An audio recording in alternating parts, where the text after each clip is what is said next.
What's up, everyone? Welcome back to the channel. It has been a little while. I've been sort of thinking about this subject. I've seen a few things on social media, and so I figured I would hop on here. Obviously, last week was a phenomenal week. Winning the FLW Super Tournament here on my home lake, Lake Chickamauga.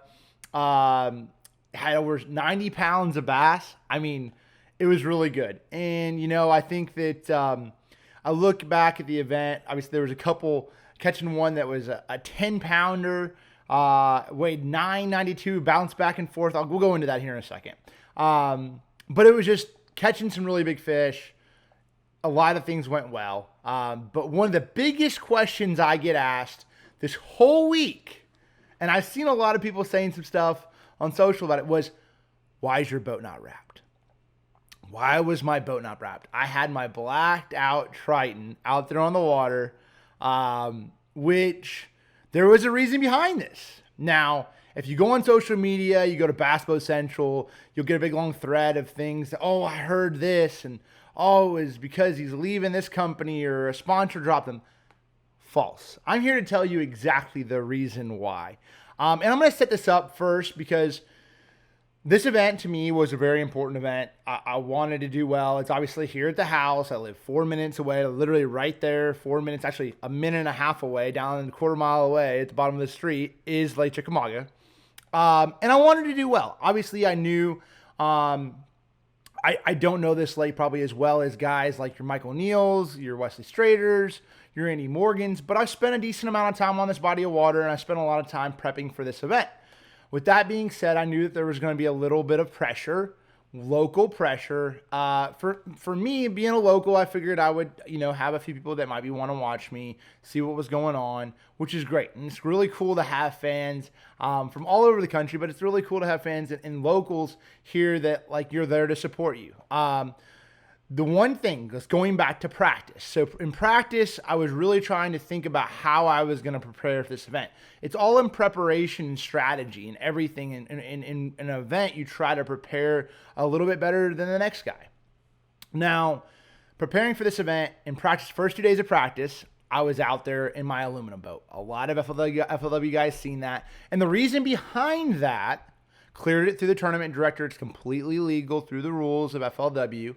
The reason behind that was I wanted to be able to graph around, look around, fish around, and not have to worry about somebody seeing you out there in the boat. Oh man, that spot might be really good, checking it. If I was there in my academy boat and graphing over it, then I would probably have a few more boats that were in the tournament that see me graph it, whether I fish there or not, go over and graph that spot and maybe find that spot. So for me to be a little bit more low key was very, very, very important in this event. Now, going back before the event and practice even started, I called several of my close sponsors, people that mean the world to me, and I asked them. I said, "Listen, I'm thinking about pulling my wrap off for this event.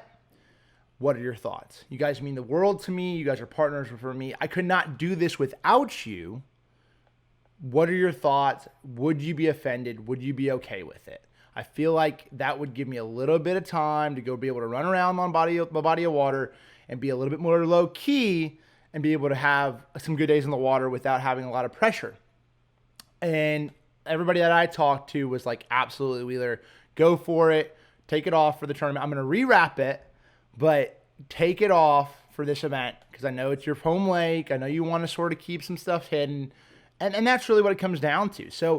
So going into practice, day 3 of practice, Brody, myself, my wife, Brody's up all night ripping the wrap off. I'm ripping the wrap off. I get the wrap ripped off, and I practice out of my unwrapped boat, my unwrapped 2020 bass boat, the third day to practice. So it's really cool because you're running around, you don't have anybody looking at you, and you're able to just go fishing. And that's sometimes part of what is nice about it. Now, going into the tournament, day 1 in the tournament, I have a really good day, and I was able to run around and go really about anywhere I wanted to. I was fortunate. I had a late boat draw, so I was able to run around and fish a lot of places that I'd never really made a cast on in practice, that I've seen some fish. Some places I fished shallow, sort of bebopped around. And this is the other thing. We're going to have more tournaments on this body of water. So my thought was I was going to, obviously if I would have came in on day one with 12 pounds and I ripped my wrap off and I was going to have to spend thousands of dollars to rewrap it, that wasn't probably going to look all that great. Like, look at Wheeler. He's got 12 pounds and he came in there. But it didn't end up being that way. I ended up coming in, taking the lead on day number one with 24 pounds, which I was, super excited about.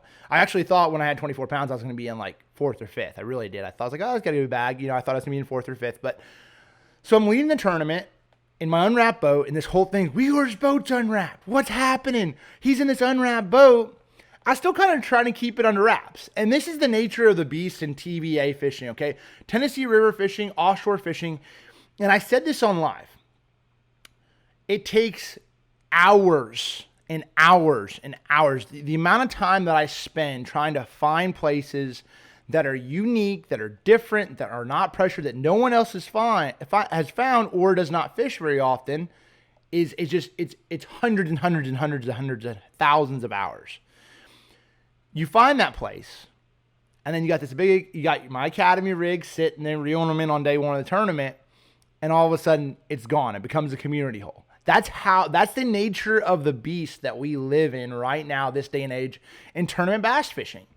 It's tough because that time and effort you spend and do that, it gets all gone in the matter of seconds, in the matter of minutes. So that is part of it. And that was part of the reason behind it.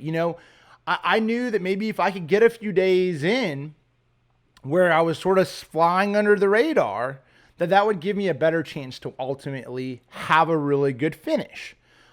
Because this is what can potentially happen. It's very difficult. Somebody's sitting there watching you, okay, and they're fishing. They're fishing around, and there's locals on the lake. There's people that have traveled here from all over the country that want to fish this lake because it's a great fishery. Truly is one of the best fisheries in the whole entire country.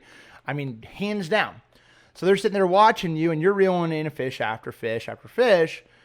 Say you leave, you have a weigh-in at 4 o'clock. Well, now they're sitting there, and they know there's a whole bunch of fish there. They know they probably shouldn't go over there.